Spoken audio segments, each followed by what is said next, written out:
Yes, people, what's going on, everyone? It's Mike back again, and yeah, look, I had a week off. I had a little break. I've had loads going on in my personal life. You know, the whole house move's still going. I've had absolutely tons of work to do with it. Had to sort out a few things for it, things that we've got to buy, etc. So, you know, obviously with what happened last week, it enabled me to have a little bit more time, no game, just to get my life in order a little bit. Obviously, we're now into a fresh week, and we go again. Obviously, to bring on to the obvious point, obviously we lost Queen Elizabeth II last week. Now, I'm not going to sit here just like I was with the Duke in Edinburgh and pretend that I am a massive royalist, because I'm not. I don't agree with the fact that the football was cancelled, because I don't think anyone would want the world to stop for them. However, the royal family may well be different. I don't know. But I found that a ridiculous decision.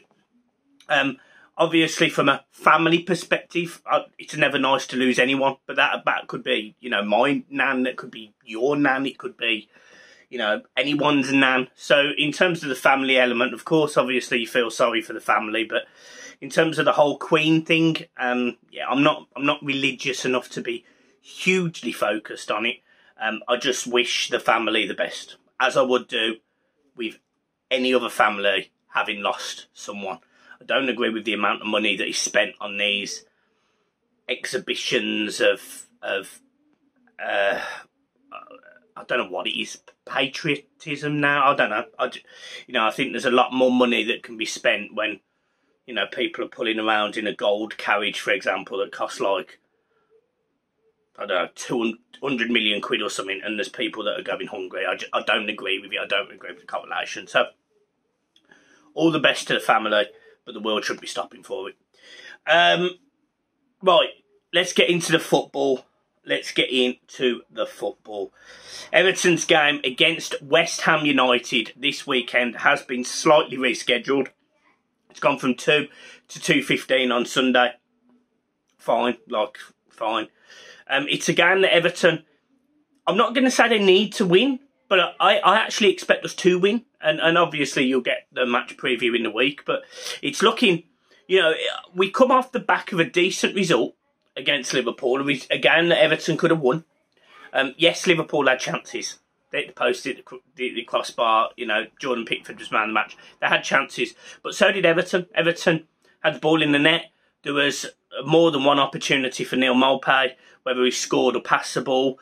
There was an opportunity in front of goal. Tom Davies hit the post. Everton had enough chances to also win that game. So that's really positive going into a West Ham game where, you know, we've had a bit of an extra break, as have West Ham. They would have played a European game.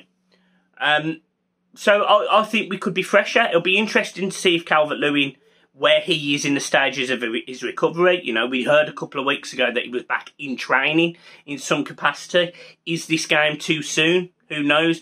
But it'd be really good to have him available on the bench at the very least. But Everton should go into that game with confidence. And I hope we do. I really, really hope we do.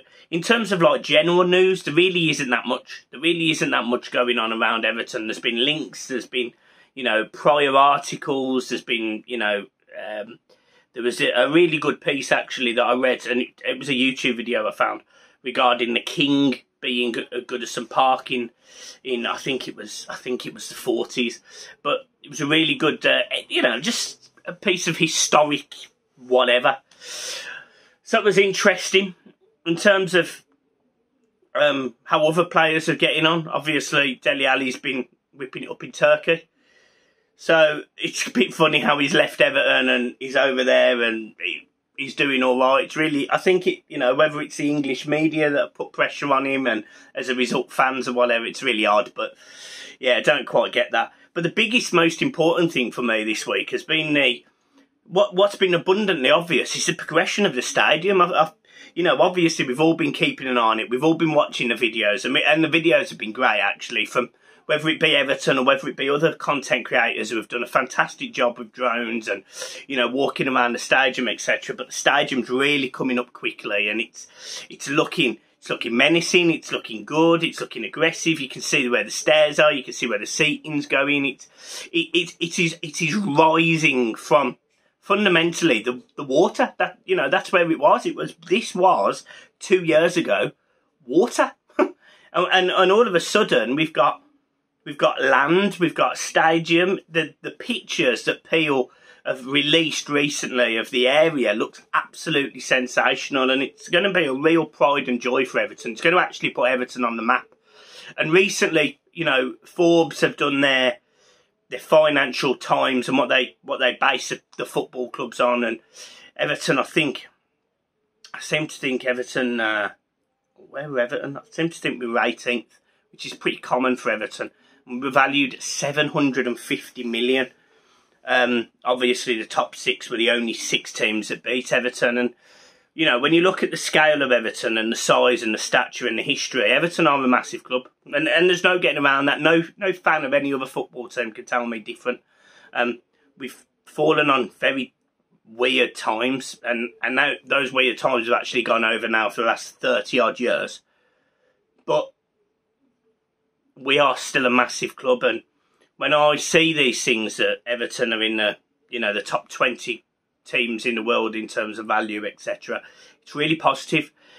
It shows why people would be interested in buying Everton. It shows why people would consider Everton for the future with the right leadership, the right model, the right people in charge, because, you know, that's one criticism of Moshiri that I will not change. I don't think he's the right man to be in charge.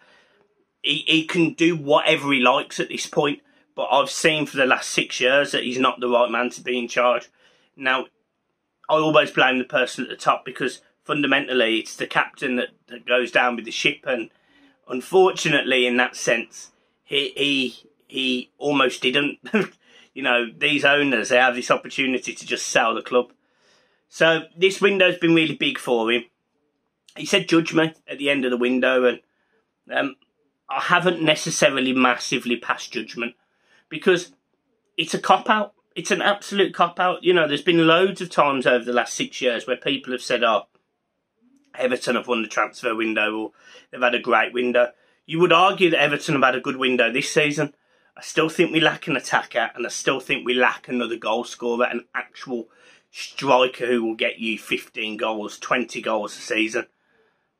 And that's just because of Lewin's injuries. Neil Maupay isn't that. But I'm happy with the window. You know, I'm certainly happy with it. I'm happy with the additions we made to centre-half. I'm happy with Garner and Onana. I'm happy that Iwobi's converted. You know, that's been a massive change for Everton. It's been almost like a new signing. The fact he's got that. Obviously, we've signed Garner for Manchester United as well. And he's got a bright future. So there's a lot of positives. We've got a workhorse in Maupay up front. You know, he should have scored against Liverpool, but we know that Maupay's like that. You just need to Google Brighton. So I'm happy. Like I am genuinely happy with where we are. I think Everton have got enough quality to stay up this season, and that was my objective. And I didn't do a Premier League predictions video because I didn't want to just start throwing names out there before the window would finish, because, you know, Nottingham Forest were recruiting heavily. They've actually recruited again today. Or they are, you know. I'm hearing Jibril Sidibe. Or is it Jibril? Is it Jibril? Well, anyway, played for Everton. We all know. I mean, John made the clip famous. They've been linked to, or I think they've already signed Serge Aurier, and they've signed 20-odd players in the window, 21 players. So they've built a whole new squad. Whether that's enough or not, who knows? So I haven't really gone into the full detail of a Premier League top 20, but I'm going to tell you where I think Everton will finish this season right now. And the answer to that is 14th. I think Everton finish 14th. And if you'd have offered me that at the start of the season, I'd take it. 100%. Do I think Everton can be in a relegation battle?